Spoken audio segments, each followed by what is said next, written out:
So the Hyperlume investment process was actually a little bit unique because it initially started from a referral from our broader UCeed Energy Fund.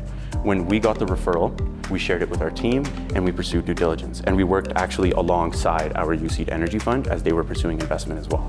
After getting the referral, we were able to talk to multiple principals of the fund, and we were given the opportunity to add an additional investment in their Series A round of $50,000. Hyperlume was a company that was founded by two PhDs who have a lot of experience and background in the data interconnect space. The problem that they combat is the heat loss that happens within copper data interconnects in large-scale data centers, especially when it comes to chip-to-chip communications. So the UCeed Haskayne Student Fund is a 2-year program which provides students the opportunity to get hands-on experience with venture capital investing in the Calgary space as well as throughout Canada and the United States. In your first year, you're a fund associate, and in your second year, you're a fund manager.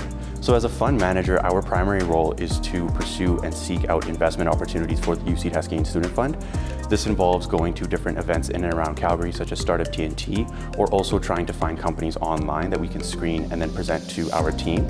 To anyone who would be interested in the UCeed Haskayne Student Fund, I would advise to get involved on campus in different initiatives as early as possible. The Haskayne School of Business offers many great opportunities to do so, such as student clubs, entrepreneurial thinking initiatives, and even the Hunter Hub offers some of those as well. This experience influenced my perspective on venture capital by making it seem entirely more realistic and attainable. Until I had participated in this deal, yes, I felt as though I was part of the venture capital industry, and yes, I had the title of fund manager, but it wasn't until the funds and capital were deployed that I truly felt like a fund manager. And it was an amazing opportunity all around and something that I would recommend to anybody.